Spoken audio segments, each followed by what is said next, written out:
At yun, kumustang araw natin dyan mga kabrader?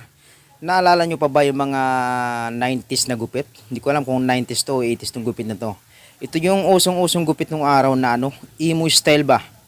Yan ibinabalik ni brother yung kahapon niya. Kaya ito, start natin. Boss Art TV. At yun nga po ang papagupit niya mga kabrader. Yan yung niya, yung before niya mga kabrader. Kung nakita nyo mga kabrader, may bawas na yan. Binawasan na natin yan ng guard number 2. Okay. Ito yung talagang usong-uso yung gupit nung araw na to, yung emo style. Yung barbers lang yung likod niya, tapos yung may pahawi ng bang sa unahan ba. Yan, nilagyan natin ng ipit dyan mga kabrader para hindi siya sumama sa pagsuklay natin. Napaka-importante yung may ganyan mga kabrader. Yan, hanggang dyan lang tayo magbabawas mga kabrader. Yan tatanggalin natin yung mga dulo-dulo na yan. Number 2 yan mga kabrader. Kunin natin yung mga laylayan na to, yung nasa likod, 0 yan. Okay. Napaka-importante talaga yung mga sinaunang gupit ay naaalala pa natin ba, tulad itong ating kabrader na to. Yan line up tayo, tanggalin natin. Yun, para maahitan na agad natin to mga kabrader. Ganyan ang niya mga kabrader. Ito yung talagang tinatawag natin na emo style nung araw ba. Ang gamit lang nito nung mga araw ko mga kabrader natin Nakagupit ako nung since 2000 pa yon? 4. Gamit lang natin nung mga kabrader gunting.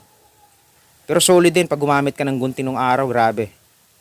Okay, parehas lang ang ginawa natin sa kaliwa, ganun din sa kanan, ganun din dito Yan, aahitan na rin natin to. Yan hubog na kaagad mga kabrader Yun Yun, magbabawas tayo ng dito sa gilid niya. Yung pa-undercut din ng style niya mga brother. Ganyan yan Yan Gusto niyo yung ganyan mga brother? Kung tutuusin yung emo style na ganito mga brother, hindi na yan talagang ginaganyanan ba na kinukortehan ng ganyan. Hindi na talagang ginaganunan yan. Likod lang talaga yung nakaporma niyan Ayan, bawas tayo, trimmer. Maganda pag nati-trimmer parang nauunat. Di ba? Pansin nyo mga kabrader, sa mga barbero natin yan, alam nila yan. Yun, bawas na tayo mga kabrader dito sa right side. Nakapagbawas na rin tayo sa left side May pila nitong araw na to mga kabrader. Yun Tapos na tayo mga kabrader. Easy lang gupit na to mga kabrader. Yan nakaporma na siya mga kabrader. Okay, ito na siya Yun Ganyan lang gusto niya mga kabrader. Okay, maraming salamat sa tumutok ngayong araw na ito. Ito lang muna ang ambag natin ngayong araw mga kabrader. Malapit na pala yung pakulo natin sa mga imo-model natin sa gupit mga kabrader. Napaka-solid nun. Yun ang abangan ninyo. Maraming salamat. God bless. Babush!